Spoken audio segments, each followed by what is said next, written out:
So hey guys this is Mohammad Aamir Javed and you are watching W A vlogs. तो यार आज की वीडियो ना काफ़ी इंटरेस्टिंग होने वाली है। कल की जो वीडियो मैंने अपलोड की थी उसमें मैंने अपनी जर्नी जो है वो बताई थी कि किस तरह मैं इस वीज़ा पे आया ऑस्ट्रेलिया में। और आप लोगों ने मतलब काफ़ी लाइक भी किया था इस वीडियो को।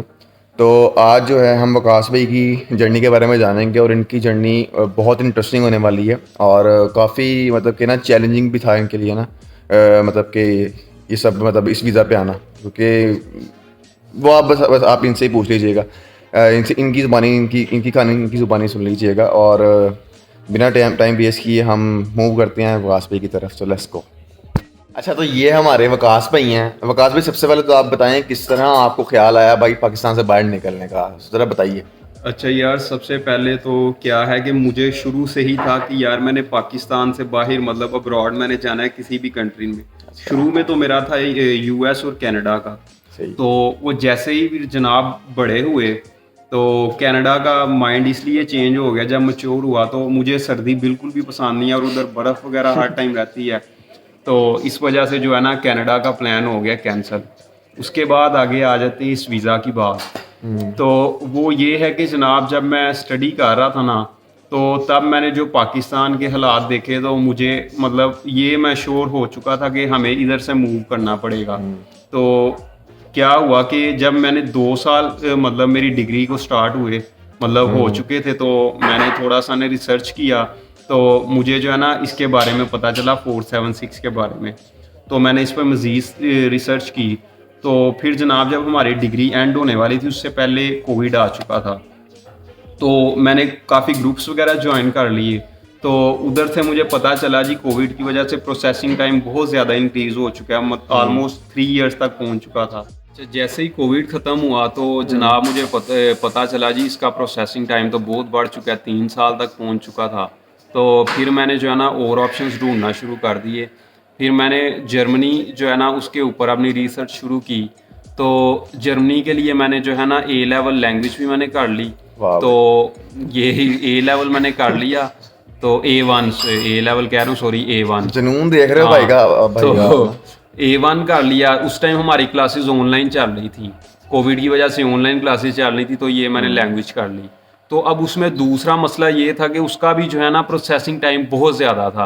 अपॉइंटमेंट ही नहीं मिलती। अपॉइंटमेंट ही मतलब मिलने में आपको तकरीबन 1 से 1.5 साल अपॉइंटमेंट मिलने में लग रहा था उस टाइम। यूरोप में यही सीन है भाई, ये अपॉइंटमेंट सीन नहीं था मिलती। बहुत हैवी, मतलब गंदा सीन था, अपॉइंटमेंट नहीं थी मिलती। तो फिर मैंने कहा चलो यार कोई नहीं। फिर ऐसे ही जैसे ही मतलब हमारी डिग्री हो चुकी थी, तो डिग्री होते ही जॉब्स के लिए अप्लाई करना शुरू कर दिया।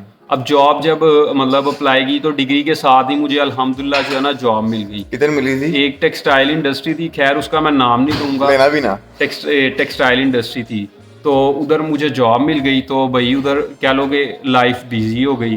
तो शुरू का कुछ टाइम तो बहुत अच्छा गुजरा। तो बाकी उधर कल्चर बहुत ज़्यादा टॉक्सिक था। तो मैंने जो है ना उधर से भी फिर जो है ना ऑप्शंस ढूंढना शुरू कर दिए कि किसी तरह से ना इधर से निकलना है, क्योंकि कल्चर बहुत ज़्यादा टॉक्सिक था। मैं मेंटली तौर पे जो है ना काफ़ी डिस्टर्ब हो रहा था। तो दरअसल ये जो टेक्सटाइल सेक्टर है ना यहाँ, हाँ दरअसल हाँ, जो बड़े ओहदों पे लोग होते हैं ना वो इतने पढ़े लिखे नहीं होते, लेकिन बिल्कुल। एक्सपीरियंस उनके पास होता है। इसी वजह से फिर जो वो माहौल आपको होता है ना। मेंटली तौर पे जो है ना बहुत ज़्यादा टॉर्चर करते हैं कि या तो आपको वो दबा के रखना चाहते हैं या वो चाहते हैं कि आप इधर से निकल जाए ताकि उनका कंपटीशन जो है ख़त्म अच्छे हो लोग जाए। भी होते हैं, अच्छे भी जो होते हैं, जिनके बिल्कुल, पास कुछ एक्सपीरियंस होता लोग है, अच्छे बहुत लोग भी अच्छे होते हैं। मिले। मैं खुद पर्सनली जानता हूँ बिल्कुल, कुछ लोगों को। अच्छे लोग हैं। अच्छे लोग भी होते हैं, बिल्कुल, नो डाउट। तो फिर ऐसा हुआ कि 8 से 9 माह गुजर चुके। मेरे पाँव पे जो है ना टो नेल इन्फेक्शन मुझे हो गया। तो उसकी सर्जरी के लिए जो है ना मैंने 1 हफ्ते की जो है ना लीव ली। तो वो मेरे मैनेजर ने एक जैसे तैसे करके जो है ना अप्रूव कर दी। तो मेरी जनाब सर्जरी हो गई। तो सर्जरी के बाद क्या हुआ कि मुझे ना बैक्टीरियल इन्फेक्शन हो गया और काफ़ी सीवियर था। तो कह लो कि फ्लैश ईटिंग बैक्टीरिया था मेरा वो ज़ख्म जो है ना वो मतलब ठीक नहीं था हो रहा। तो मुझे जो है ना अपनी लीव जो है उसको बढ़ाना पड़ा। तो मैंने साथ साथ अपने जो है ना मैनेजर को इन्फॉर्म कर दिया कि ये सीन है, मतलब उसको सारे डॉक्यूमेंटेशन भी उसको मतलब सेंड की कि यार ये सीन है, तो मुझे जो है ना और मज़ीद लीव्स चाहिए। तो उस टाइम तो उसने कहा चलो ठीक है, ओके है। तो फिर जब तकरीबन मुझे इस चक्कर में ना कह लो कि 3 हफ्ते तकरीबन मुझे लग गए बेड रेस्ट पे ना। तो 3 हफ्ते में फिर भी नहीं था ठीक हुआ, लेकिन फिर भी मैं जो है ना चला गया उधर इंडस्ट्री। तो जब मैं उधर पहुंचा तो उन्होंने बोला जी नहीं जी आपके शिफ्ट मेंबर्स नहीं मान रहे, हम आपको मतलब नहीं रख सकते। तो मैंने कहा चलो भाई ठीक है, मैंने काफ़ी ट्राई किया लेकिन मतलब उधर नहीं सीन बना, तो फिर मजबूरन वो मुझे कह लो कि छोड़ना पड़ा। तो उसके बाद जो है जी मैं वापस आ गया अपने घर गुजरांवाला में। तो बाकी साहब ने भी बोला यार जो है ना काफ़ी ज़्यादा, अब मैं जो है ये मैं बताता चलूँ कि मैं अकेला अकेला जो है ना मतलब बेटा हूँ अपने पेरेंट्स का। तो उन्होंने भी बोला कि यार इधर ही हमारे पास रहो, हमारे सामने। तो जैसा कि आपको बताया मैं वापस अपनी सिटी गुजरांवाला में जा चुका था, तो उधर ही मैंने जो है ना जॉब्स वगैरह ढूंढना शुरू कर दी। और उधर अल्लाह की तरफ से ऐसा हुआ कि उस टाइम हालात इतने ख़राब हो चुके थे गवर्नमेंट चेंज होने की वजह से, जो है इंडस्ट्रीज़ बंद होती जा रही थी और जो लोग पहले से जॉब कर रहे थे उनको भी निकालना शुरू कर दिया था। तो काफ़ी रेफरेंस वगैरह भी यूज़ किए, लेकिन कोई भी ना जॉब का सीन नहीं बना के मतलब जो अच्छी जॉब मिल सके, कोई ऐसा सीन नहीं बना। तो बहुत ज़्यादा चैलेंजिंग टाइम था। उसके बाद सबसे जो मेरे पे हार्ड टाइम आया वो ये हुआ कि मेरी मामा की जो है डेथ हो गई। और ये सबसे ज़िंदगी का मेरे सबसे बुरा टाइम ये था, क्योंकि मेरी मामा पापा सबसे ज़्यादा मुझे मतलब ज़िंदगी में जो है मेरे वालदैन मुझे प्यारे हैं। इसके अलावा कोई भी मतलब इतना नहीं, बस ठीक है, लेकिन मेरे वालदैन मुझे बहुत कह लो कि जो होती है ना आपको वालदैन से मोहब्बत होती है, वो आप वर्ड्स में जो है आप उसको मतलब एक्सप्लेन ही नहीं कर सकते। तो ये मेरे लिए बहुत ज़्यादा मुश्किल टाइम था। मैं डिप्रेशन में चला गया, मतलब 3-4 माह तो मैं घर से बाहर ही नहीं था निकलता, मतलब डिप्रेशन में, बहुत ज़्यादा डिप्रेशन में चला गया। तो बाकी ये है जब आपके ऊपर बुरा टाइम आता है तब आपको पता चलता है कौन आपके साथ है और कौन जो है मतलब आपके मतलब कह लो कि बहुत ज़्यादा लोग प्रिटेंड करते हैं कि वो आपके साथ हैं, असल में वो आपके साथ होते नहीं हैं। तो जब आपके ऊपर ऐसा टाइम आता है आपको पता चल जाता है कौन आपके साथ मुखलिस है। तो खैर हुआ कि आगे फिर ऐसे ही डिप्रेशन में मैं चला गया। तो अब मैंने फिर मुझे सब बोलते थे कि यार घर से बाहर निकलो, ऐसे तो मतलब नहीं चलेगा, जो भी है मतलब अब घर से बाहर निकलो। फिर मैंने जॉब्स वगैरह ढूंढना शुरू कर दी, तो कोई सीन नहीं बना। तो फिर कुछ सर्कमस्टेंसेस ऐसे बन गए कि हमें जो है ना वापस, क्योंकि मैं अकेला बेटा हूँ और ना ही कोई सिस्टर वगैरह है, तो वो फिर हमारे लिए मैनेज करना, पापा और मेरे लिए मैनेज करना बहुत मुश्किल था। तो फिर जो है जो है फूफो वगैरह, चाचू ताया, उन सब ने बोला कि आप हमारे पास आ जाओ। वो रहते हैं गांव में, सियालकोट में। तो फिर जो है हम जो है उधर गांव में मूव हो गए। तो उधर जो है उधर भी मैंने अपनी जॉब सर्च जो है शुरू कर दी, जॉब हंट अपना मैंने स्टार्ट कर दिया। तो मैंने उधर सीवीज़ वगैरह जो है सबमिट की, तो ढूंढता रहा जॉब, लेकिन तकरीबन 7 माह गुजर गए तो मुझे कोई अच्छा रिस्पॉन्स नहीं आया। हालात इतने ख़राब थे तो जनाब यही सीन था। तो बाकी ना ही अपॉइंटमेंट वगैरह का भी कोई सीन नहीं था जर्मनी का बन रहा।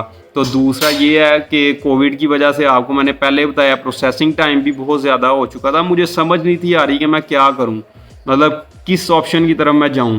और ऐसे ही अल्लाह की तरफ से क्या हुआ कि रोज़ाना मैं ग्रुप के अंदर ना बहुत एक्टिव रहता था।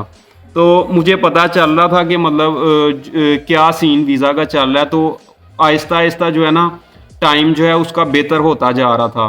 तो क्या हुआ कि अचानक से जो है ना 2022 के एप्लीकेंट्स को उन्होंने जो है वीज़ा प्रोसेस करना स्टार्ट कर दिए, ऑस्ट्रेलियन गवर्नमेंट ने।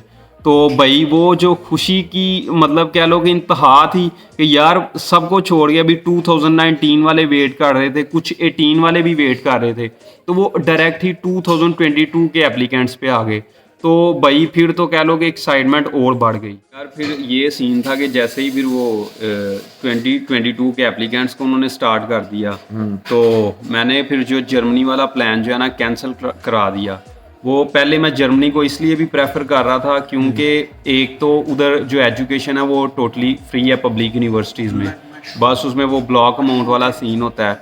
और दूसरा ये कि मेरे कुछ दोस्त वगैरह भी हैं उधर, और जो है कज़न वगैरह भी हैं उधर, तो इस वजह से जो है ना मैं जर्मनी को जो है ना मतलब प्रेफर कर रहा था। तो फिर जैसे ही ये सीन बना, प्रोसेस फास्ट हो गया। तो बाकी मैंने कहा चलो यार, फिर भी जो है ना मैं घर में फारिग रहता था, तो मैंने कहा नहीं यार जॉब वगैरह तो करनी चाहिए। तो जॉब वगैरह मैं ढूंढ रहा था उन्हीं दिनों में। तो एक जगह से ना मतलब फाइनली कुछ 7 से 8 माह के बाद मुझे इंटरव्यू की कॉल आ गई सियालकोट से। तो स्पोर्ट्स इंडस्ट्री थी, तो उधर जनाब मैं इंटरव्यू के लिए गया। तो उन्होंने बोला जी ठीक है, उन्होंने सारे इंटरव्यू के बाद बोला जी आपको हमारे साथ बॉन्ड साइन करना पड़ेगा। मैंने कहा चलो कर लेंगे, कितनी देर का? उन्होंने बताया 3 साल का। मैंने कहा यार 3 साल के, ये तो आप एक्सप्लॉइट कर रहे हो, 1 साल का मतलब बड़ा मैक्सिमम भी होता है, आप इकट्ठा 3 साल का बोल रहे हो। उन्होंने कहा जी नहीं जी 3 साल का। मैंने कहा वो तो डिपेंड करता है कि मतलब आप इधर मुझे अपॉर्चुनिटीज़ मिलेंगी तो फिर ही मैं इधर इतनी देर मतलब रहूँगा ना। तो वो कहते जी आपको अपॉर्चुनिटीज़ बहुत अच्छी मिलेंगी ग्रोथ की। तो उसके बाद कहते जी सैलरी भी आपको अच्छी मिलेगी। तो मैंने क्या कहा सैलरी थी भाई? अच्छा यार सैलरी तो ना ही पूछो। अच्छा सैलरी पे आ जाते हैं। तो उसने ना मैंने उससे पूछा जी क्या सैलरी आप दे रहे हैं? तो उसने मुझे बड़े फ़ख्र से बोला, कहता है कैन यू बिलीव कि ये जो लड़की है सामने बैठी ये 9,000 पे आई थी इधर, 9,000 पे। तो कहता है आप मतलब अब गैस कर सकते हैं कितनी सैलरी ले रहे हैं? मैंने कहा नहीं सर मुझे तो नहीं पता। कहता है 52,000 ले रहे हैं, 52,000, कैन यू बिलीव? मैं उसको कोई 2-3 मिनट तो उसको देखते ही रह गया यार, ये $52,000 के रुपीस? रुपीस थे। तो इसी वजह से मैं मतलब मैं जो है ना मतलब शॉक हो गई यार, ये क्या बोल रहा है, बड़े फख्र से बता रहा है। मैंने फिर उसे बताया यार मैं तो एंट्री लेवल पे इतनी ले रहा था, तुम मुझे अब इतने मतलब इस लेवल पे मुझे इतनी दे रहे हो। तो खैर जो भी है, मैंने उसे बोला कि मैं सोच के बताऊंगा। फिर मैं घर गया तो घर वालों के साथ मैंने डिस्कस किया जी ये सीन है। उन्होंने साफ मना कर दिया। उन्होंने कहा यार 2-3 माह का मतलब होता तो फिर भी ये तो इकट्ठे ही 3 साल बोल रहे हैं। तो बाकी मुझे जो है ना अब अपना जो है ना मैंने दिसंबर में अप्लाई किया था। आमिर ने भी, हमने मतलब कह लो कि सेम मंथ में अप्लाई किया था आगे पीछे। तो वो जनाब क्या हुआ कि अब उन्होंने डायरेक्ट जो है जुलाई के एप्लीकेंट्स को पकड़ लिया 2022 के और ऑनवर्ड्स जो है प्रोसेस करना शुरू कर दिया। और हम दोनों 19, भाई 20 और 21 वालों के लिए तो बड़ा हार्ट ब्रेकिंग था, लेकिन बहुत ज़्यादा हमारे लिए हाँ, खुशी का टाइम relaxing था बिल्कुल। तो हम दोनों रोजाना जो है ना मतलब व्हाट्सएप ग्रुप्स को स्क्रॉल करते रहते भाई थे। बहुत एक्टिव हो गए। अच्छा यार उठते ही जो है ना सबसे पहला हमारा काम होता था व्हाट्सएप ग्रुप में मैसेजेस चेक करना, हाँ भाई आज साहब। मतलब कौन से मंथ की ग्रांट्स आ रही हैं। तो वो भाई ये हमारे लिए बड़ा खुशी का टाइम था। तो रोज़ाना हमने हर सारा दिन स्क्रॉल करते रहना। तो फिर जो है ना जब मैं इंटरव्यू दे के आया ना, मुझे उम्मीद थी कि यार मेरा जो है ना अनकरीब इंशाल्लाह जो है ना आ जाएगा। अच्छा मैं कहा आपकी बात काट रहा हूँ, आप ये बताएं कि आपने खुद अप्लाई किया था कि किसी कंसल्टेंट से किया? अच्छा यार मैंने जो है मैंने तो किया था भाई हाँ कंसल्टेंट से। मैंने किया था कंसल्टेंट के थ्रू अप्लाई किया था। बाकी मैं नाम तो नहीं लूंगा। तो उसकी रीज़न ये थी कि बाकी प्रोसेस बिल्कुल सिंपल है, कोई इसमें रॉकेट नाम ही साइंस लेंगे लेकिन वो जाने माने कंसल्टेंट से। आज मतलब काफ़ी जाने माने बिल्कुल। तो ये था कि मेरा जो है ना एड्रेस का इशू आ रहा था, क्योंकि मेरा परमानेंट एड्रेस जो है मेरे मतलब गांव का है। क्योंकि बाकी मैं रहा सारी ज़िंदगी गुजरांवाले में हूँ, लेकिन मेरा परमानेंट एड्रेस जो है मेरे गांव का था। तो इस वजह से जो है ना मतलब कह लो एड्रेस का मेरा इशू था, इस वजह से मुझे मजबूरन कंसल्टेंट के थ्रू करना पड़ा।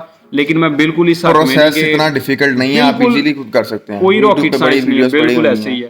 तो यार हम तो सबको बोलेंगे कि यार आप खुद अप्लाई करो, क्योंकि जो कंसल्टेंट को 50,000 लाख हाँ। रुपए देना है, वो भाई वो सेव करो, वो यहाँ बिल्कुल वो खुद सेव लेके करो, आओ। वो आप इधर साथ लेके आओ, आपके लिए मतलब काम आपके आएंगे, वो अपने साथ लेके आओ। 50 लाख वाला कोई सीन नहीं है, आप तो 2-3 लाख चार्ज कर रहे हैं नॉर्मली। ऐसा ही है। तो ये मतलब सबसे इतनी बेस्ट वीजा यही फीस नहीं है। है जितना ये कंसल्टेंट हाँ चार्ज जितना कर सकते हैं। कंसल्टेंट चार्ज कर रहे हैं। तो अगर तो आपकी वाकई कोई मजबूरी है जो आप समझते हो कि यार आप अगर करोगे तो आपके लिए मसला बन जाएगा या आपको उसके बारे में इंफॉर्मेशन नहीं है, फिर ज़रूर आप जाएं कंसल्टेंट के पास। अगर तो मतलब आपका सारा कुछ सिंपल मतलब कुछ भी उसमें मसला नहीं है तो फिर आप खुद ही अप्लाई करें। कुछ कंसल्टेंट्स तो भाई यहाँ तक कहते हैं कि हमारे भाई ऑस्ट्रेलिया में लॉयर हैं हाँ, जो आपके बिल्कुल। केस हैंडल करते हैं। इन बातों पे ना जाना, ये बाकी सब झूठ है यार, कोई किसी का इधर गवर्नमेंट के साथ कोई ताल्लुक नहीं है, ये सब झूठ बोलते हैं।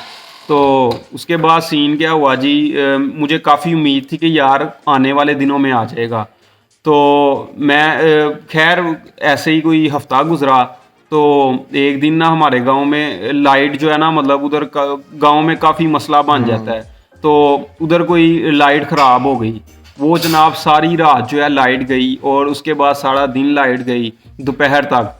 तो मैं जो है ना काफ़ी मतलब कह लो कि क्यूरियस था कि हो सकता है मुझे उम्मीद थी कि यार मेरा एक अन feeling करीब आ आ जाती है, जाना मुझे भी आई थी। मतलब एक गट फीलिंग आ जाती है। तो मुझे फीलिंग आ रही थी। तो मैंने क्या किया, मैं नमाज़ पढ़ने गया तो उधर ही मैंने अपना मोबाइल जो है ना चार्ज कर लिया। तो बाकी उधर ये बताता चलो यूपीएस वगैरह जो है वो सारी रात लाइट गई थी, इस वजह से वो सारा कुछ बंद हो जाता है। तो जनाब मस्जिद में गया, उधर मैंने मोबाइल चार्ज किया उधर से। तो फिर मैंने आगे मोबाइल चलाया तो इंटरनेट नहीं था ठीक तरह से चल रहा। ये आमिर को पता है, इसे मैंने मैसेज करना होता था, एक एक मिनट मैसेज मतलब करने में लग जाता था। तो घर गया, मोबाइल ऑन किया, इंटरनेट पे चेक किया जनाब, व्हाट्सएप वगैरह भी नहीं था चल रहा, नहीं तो मैसेजेस वगैरह से पता चल जाता। तो अब अचानक जो है ना मोबाइल, थोड़ी देर बाद मुझे कॉल आई। तो अब वो मेरे पास ना दो मोबाइल थे, एक मोबाइल में आमिर का नंबर नहीं था सेव, वो सिम मैं यूज़ नहीं था करता। तो अल्लाह की तरफ से मैंने वही सिम उस दिन डाली थी। तो आमिर की कॉल आई, मैंने कॉल उठाई जी। तो पहले तो मुझे पता नहीं था कि आमिर है, जब मैंने इसकी आवाज़ सुनी तो फिर मुझे पता चला। तो उसी टाइम जो है ना मुझे दिल में फीलिंग आ गई कि यार कोई वीज़ा की बात है, इसलिए इसने मुझे कॉल की है।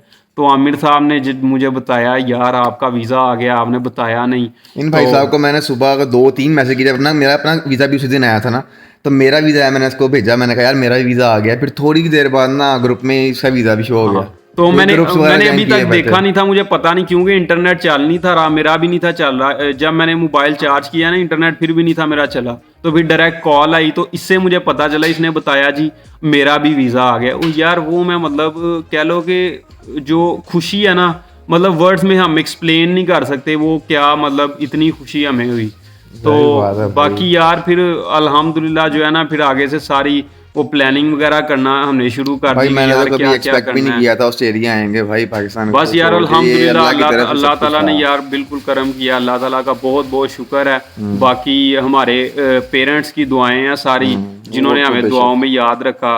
तो बाकी फिर उसके बाद हमने अपनी भाई प्लानिंग वगैरह की, टिकट्स वगैरह बुक की, सारा सीन फिर वो मतलब हमने सारा मिल के किया। फिर जो है ना हम फिर 3 दोस्त जो है फिर इधर आ गए। बेसिकली तो हमारा जो अब आगे टारगेट है वो 491 हाँ है, बिल्कुल, लेकिन आगे हम हमारा पहले 491। जो मेरा जेन बन रहा था ना वो मेलबॉर्न का था, क्योंकि वहाँ था जॉब अपॉर्चुनिटीज़ ज़्यादा हैं, 2-3 महीने वहाँ लगाएंगे, थोड़े पैसे वगैरह कमाएंगे और फिर किसी रीजनल एरिया में ना मूव होंगे। लेकिन ये विकास ने भी काफ़ी वीडियोस वगैरह देखी, लोगों से मतलब कि मशवरा वगैरह हाँ, किया, काफ़ी मैंने लोगों भी से सुना। डिस्कस हमने तो किया उन्होंने कि कहा यार कि मतलब सीधा ही क्या। पहले रीजनल एरिया में जाओ, हाँ फिर पर्थ का बिल्कुल, हमारा जेन बना। तो क्योंकि जिन लोगों ने टाइम जो सिडनी वगैरह ये बड़ी सिटीज़ में जिन्होंने टाइम स्पेंड किया ना, वो भी बाद में मजबूरन उन्हें भी इधर ही आना पड़ता है। तो इसलिए हमने कहा यार हम टाइम अपना वेस्ट किए वहाँ बगैर हम बेशक डायरेक्ट ही उधर लैंड करेंगे। भाई थोड़ा कम कमा लो, लेकिन एक कम बार कमा लो, पीआर हो गई ना बिल्कुल आपकी, फिर बिल्कुल। आपकी यार जब लाइफ थोड़ी एक स्टेबल दफ़ा हो जाएगी। पीआर आपको मिल गई तो फिर बाद में आपके पास पैसा ही पैसा है, पैसा भी इंशाल्लाह जो है ना उसकी टेंशन नहीं है। हाँ तो वक्ती तौर पे आप थोड़ा कम कमा लो, लेकिन पीआर अपनी ले लो। तो अब यही है कि इंशाल्लाह हम अब 491 को टारगेट करेंगे। तो बाकी इंशाल्लाह मज़ीद इंफॉर्मेटिव वीडियोस आपके साथ शेयर हाँ, करते यस रहेंगे। Currently it's quite hard to find a job, but बिल्कुल, या कोई नहीं, मुश्किल वक्त अल्लाह भी ताला सह लेंगे बेहतर भाई, करेगा यहाँ तक इंशाल्लाह। आ गए, बिल्कुल, आगे भी यहाँ चल अल्लाह लेंगे। ताला हमें ले आए तो आगे भी इंशाल्लाह बेहतर ही होगा। तो हाँ होप फॉर द बेस्ट। चलो, अगर वीडियो पसंद आई हो ना तो वीडियो को लाइक शेयर लाजमी कर दीजिएगा, साथ बिल्कुल। चैनल को सब्सक्राइब भी कर दें भाई, माड़ा बंदा हूँ, नया नया चैनल स्टार्ट किया है, थोड़ी सपोर्ट वगैरह दिखाओ भाई। बाकी मिलते हैं आपसे अगली वीडियो में, इंटरेस्टिंग वीडियो बनाएंगे। तब तक के लिए अल्लाह अल्लाह हाफिज़। हाफिज़।